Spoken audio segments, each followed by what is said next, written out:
Hey guys, welcome to specialist officer. मेरा नाम है अंकित पांडे और आज मार्केटिंग मैनेजमेंट के लेक्चर नंबर 35 में हम लोग डिस्कस करेंगे स्ट्रैटेजिक बिजनेस यूनिट। तो छुप गया, strategic business unit, this is the name of our topic. तो चलिए स्टार्ट करते हैं।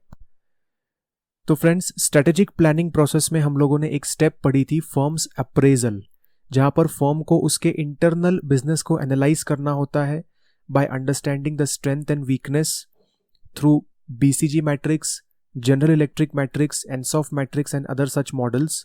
तो उन पर हम आगे के लेक्चर्स में आने वाले हैं, लेकिन उससे पहले आपको ये आज का इंपॉर्टेंट टॉपिक समझना बहुत ज़रूरी है, स्ट्रैटेजिक बिजनेस यूनिट, जो कि एग्जाम पर्सपेक्टिव से भी काफ़ी इंपॉर्टेंट है। हमेशा इसमें से क्वेश्चन आता है। तो जब भी कोई फर्म बहुत सारे पोर्टफोलियोज में काम कर रही होती है, जैसे अगर कंज्यूमर ड्यूरेबल्स की बात करें तो air conditioners, washing machine, dish washers, television, refrigerators, तो एक ही फर्म ये सारे प्रोडक्ट्स बनाती है और आप कई ऐसे नाम जानते हैं। तो अगर वो रेफ्रिजरेटर बना रही है तो केवल एक टाइप का रेफ्रिजरेटर नहीं बना रही, उसमें काफ़ी सारे अलग अलग मॉडल्स होते हैं, ऐसे ही टीवी में, एसीज में, और उसके अलग अलग वर्जन्स भी होते हैं। कुछ इंडस्ट्रियल पर्पस के लिए बनाए जाते हैं, कुछ डोमेस्टिक यूज़ के लिए बनाए जाते हैं। तो अगर वो एक ही यूनिट उन सारे मॉडल्स को अगर मैनेज करे, मार्केटिंग स्ट्रैटेजीज बनाए, so the whole process will become very very complicated for the firm.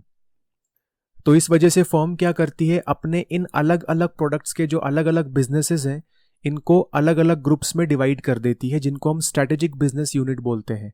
मतलब रेफ्रिजरेटर वाला सेक्शन अलग बिजनेस ग्रुप संभालेगा, एयर कंडीशनर वाला अलग बिजनेस ग्रुप संभालेगा, and so on and so fourth. लेकिन लास्ट में ये सारे स्ट्रैटेजिक बिजनेस यूनिट जो है वो उसकी पेरेंट कंपनी को ही रिपोर्ट करते हैं as far as the profit, number of sales, financial records are concern. लेकिन ये स्ट्रैटेजिक बिजनेस यूनिट अपने मन से स्ट्रैटेजीज बना सकते हैं, मार्केटिंग प्लान कर सकते हैं, but policies, brand name, tagline, ये सब पेरेंट कंपनी का ही यूज करना होगा। तो इससे किसी भी बड़े बिजनेसेस का काम बहुत आसान हो जाता है। So that's why the firms form strategic business units. तो देख लेते हैं वन बाय वन इसकी थियरी। एन SBU, इसको शॉर्ट में SBU भी बोलते हैं, is a group of related businesses that can treated as an unified entity for the purpose of strategic planning। ठीक है, तो कोई भी SBU जो होती है वो एक सेपरेट एंटिटी ही होती है अपने आप में, लेकिन वो पेरेंट कंपनी का एक पार्ट होती है, and they are free to make strategies and plans to run their business. Next is the firm groups its products or businesses into manageable number of strategically related groups and then take up each group for planning। तो जैसे कि मैंने आपको सारे consumer durable का example बताया, तो हर एक कंज्यूमर ड्यूरेबल अपने आप में एक SBU की तरह ट्रीट किया जा सकता है और फिर उनके प्लान्स भी उस हिसाब से अलग अलग फॉर्मुलेट किए जाते हैं। Features of strategic business unit: when a unit is given an SBU status, it can make its own mission, objectives, decisions, investment, budgets, etc। तो हर काम के लिए वो फ्री होता है, बस कंपनी की पॉलिसीज, उसका विजन स्टेटमेंट वगैरह सब कुछ सेम होता है, ब्रांड नेम, टैगलाइन, जैसे कि मैंने आपको बताया, लेकिन बाकी सारी चीज़ों में वो खुद के डिसीजंस खुद ले सकते हैं। It must be big enough to be treated as a fully functional unit of a business. तो वो बहुत बड़ा भी होना चाहिए, ऐसे नहीं कि छोटा सा एक है, प्रोडक्ट्स हैं और उसको SBU बना दिया, तो वो कंपनी को कभी प्रॉफिटेबल नहीं होगा, क्योंकि वहाँ पे अलग CEO हायर करना, उसके अंडर में अलग एम्प्लॉयज़ हायर करना, और उतना प्रॉफिट ही आप कमा नहीं पा रहे हो तो एम्प्लॉयज़ की सैलरी निकालना, इन्वेस्टमेंट निकालना, इट्स वेरी डिफिकल्ट।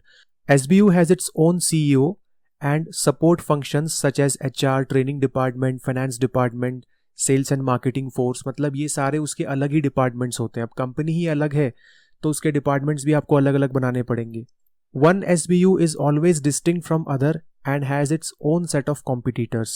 तो वॉशिंग मशीन वाले वॉशिंग मशीन वालों के साथ कॉम्पीट करेंगे, रेफ्रिजरेटर वाले रेफ्रिजरेटर के साथ कॉम्पीट करेंगे, तो उनके कॉम्पिटिटर्स अलग होते हैं, टारगेट सेगमेंट भी अलग होता है, तो उस तरीके से उनको स्ट्रैटेजीज भी अलग अलग बनानी पड़ती है। A strategic business has to report directly to the headquarters of the organisations about the status of its operations. अब एग्जाम्पल्स हम यहाँ पे ले लेते हैं स्ट्रैटेजिक बिजनेस यूनिट के। जैसे LG कंपनी है तो it is into refrigerators, ACs, washing machine, TVs etcetera, तो ये उनका अलग अलग 4 SBUs बन जाते हैं। टाइटन का अगर हम एग्जांपल लेते तो टाइटन की वॉचेस आती हैं, सोनाटा की वॉचेस आती हैं, टाइटन की ज्वेलरी भी आती है और स्पेक्स भी आते हैं। तो इन चारों को हम अलग अलग SBUs बोल सकते हैं। अब ये बोलोगे कि आप दोनों वॉचेज हैं, टाइटन की भी वॉचेज है, सोनाटा की भी वॉचेज हैं, तो फिर अलग अलग क्यों? लेकिन जब इनका क्वालिटी अलग हो, सोनाटा का क्वालिटी अलग हो, इनका टारगेट मार्केट कुछ अलग है, सोनाटा वालों का टारगेट मार्केट कुछ अलग है, तो इस वजह से इन्होंने उसको अलग अलग एसबीयूज में डिवाइड किया है। और हिंदुस्तान यूनिलीवर का तो पता ही है आपको, it is into personal care, home care, food and refreshments, तो सभी वहां पे मिल रहे हैं। तो इनको आप अलग अलग एसबीयूज में डिवाइड कर सकते हैं।